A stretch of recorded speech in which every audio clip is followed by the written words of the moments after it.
Hi అండి. నేను మీ రాఘవరావుని. ఏమ్మా రోజా, నీ వల్ల గెలిచాడా? మీ జగన్ వల్ల గెలిచాడా విజయ్? ఎందుకమ్మా ఈ దిగజారుడుతనం? ఇంత దిగజారిపోవాలా? ఇంత లేఖితనమా? ఎక్కడైనా ఉందా ప్రపంచంలో? విజయ్ అట జగన్ బొమ్మ పెట్టి గెలిచాడట. ఇక్కడ ఈ సంభవపడుతుంది. ఆల్రెడీ స్టాలిన్ కలిసి స్టాలినే హీరో, స్టాలినే ద్వారా ఉంది. స్టాలిన్‌కి ఐరన్ లెగ్ రోజా కలిసింది. స్టాలిన్ సంకనాకిపోయాడు. ఇప్పుడు విజయ్ గురించి మాట్లాడుతుంది. మా జగనన్న సిద్ధాంతాలు మాట్లాడుతున్నాడు. మా జగనన్నలాగా మాట్లాడుతున్నాడు. మా జగనన్నలాగా నుంచున్నాడు. మా జగనన్నలాగా డ్రెస్ వేస్తున్నాడు. మా జగనన్నలాగా ముద్దులు పెడుతున్నాడు. మా జగనన్నలాగా ఒకటేమో పో జగనన్న జగనన్న జగనన్న జగనన్న ఇన్ని చెప్తున్నావే మీ జగనన్న. 99% మేనిఫెస్టో మీ జగనన్న చేస్తే 151 సీట్ల నుంచి 11 సీట్లకి ఎలా పడిపోయాడు రోజా? చెప్పు. నువ్వు చెప్తున్నావు 5 సంవత్సరాలు ప్రజల్ని కన్న బిడ్డల్లాగా చూసుకున్నారు అని. మరి 151 సీట్లు 11 సీట్లకి ఎలా పడిపోయాడు మీ జగన్? నువ్వు చెప్తున్నావే అందరికి జీతాలు సక్రమంగా ఇచ్చామని. అందరికి జీతాలు సక్రమంగా ఇస్తే మరి ఎందుకు 151 సీట్లు 11 సీట్లు పడిపోయారు? కరోనా టైంలో బాగా చూసుకున్నారు, బాగా చూశారు. ఆదాయం లేకపోయినా కూడా ఎక్కడ తగ్గకుండా ఇచ్చారు. అవును, ఎందుకు తగ్గుతారు మీరు?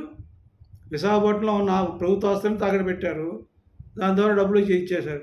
ఎక్కడికక్కడ తాకట్టు పెట్టారు. మొత్తం ఆంధ్రప్రదేశ్ అంతా గవర్నమెంట్ ఆస్తులను తాకట్లో పెట్టారు. రేపొద్దున టైటిల్ డీడ్ యాక్ట్ తెచ్చి ఆ ప్రజల సొమ్ముకు ప్రజలకు ఉన్న హక్కులు కూడా తీసేసుకుందాం అనుకున్నారు. ప్రజల అదృష్టం బాగుండి కూటమి ప్రభుత్వం వచ్చింది కనుక సరిపోయింది. లేకపోతే ఆ టైటిల్ డీడ్ యాక్ట్ పెట్టి ఎవడు భూములు కాడ హక్కు లేకుండా, ఎవడ స్థలాలు కూడా హక్కు లేకుండా మొత్తం మీ దగ్గర పెట్టుకొని మీరు ఆ పొలాలు అమ్ముకొని ఆ స్థలాలు తాకట్టు పెట్టుకొని మీ డబ్బులు ఇచ్చేది 1,00,000 కోట్లు, దోచుకొని 10 లక్షల కోట్లు. మీ భాగవతం ఎవరు తెలియదు రోజా? ఈ విజయట జగనన్న లాగా ఉంటాట, జగనన్నలాగా మాట్లాడతాట, జగనన్నలాగా డ్రెస్ వేస్తాట, జగనన్నలాగా అబ్బాబాబా. మరి జగనన్న కూడా హీరో అవ్వకపోయాడా సినిమాలో? ఆ ఏడుపులు ఏడలేవు. జగనన్న చూసే నేర్చుకున్నాడట రాజకీయం. విజయ్కి నీకు పోలికెక్కడ? జగన్ పోలికెక్కడ? మీ జగన్ సన్నాసుడు. మీ జగన్ బీజేపీ సంకనాకేవాడు. విజయ్ బీజేపీకి వ్యతిరేకి. శంషేర్గా నోటు రద్దప్పుడు గట్టిగా మాట్లాడిన ఏకైక వ్యక్తి పవన్ కళ్యాణ్ గారు, విజయ్ గారే. అది మర్చిపోయి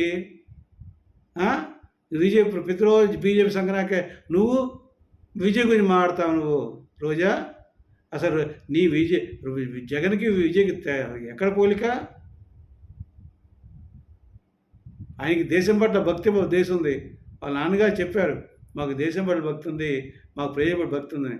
ఆ భక్తి ప్రకారం అడుగులు వేస్తున్నారు, చేస్తున్నారు. నీ జగన్కి ఎక్కడుంది దేశం పట్ల భక్తి? నీకెక్కడుంది దేశం పట్ల భక్తి? మీరంతా దాచుకొని తినడమే కదా మీరు ఎప్పుడైనా మనుషుల్లో బిహేవ్ చేశారా? రాక్షసుల కన్నా హీనంగా ఉన్నారు కదా మీరు. ఎందుకు ఆ సునకానం? ఎందుకు విజయ్ నా పెట్టి ఎందుకు? వాళ్ళ దేవుళ్ళ వస్తే మీకు ఏమొస్తుంది? బూడిద. రాసు తిరగండి బూడిద. తెలుగు ప్రజలు గమనించండి.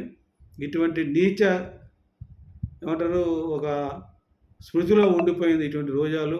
చాలామంది వైసీపీ పార్టీ వాళ్ళు ఊరినే బతికేస్తున్నారు. అంతే కళ్ళలో బతికేస్తున్నారు. ఏదో వచ్చేస్తుంది, ఏదో జగన్ అయిపోతాడు.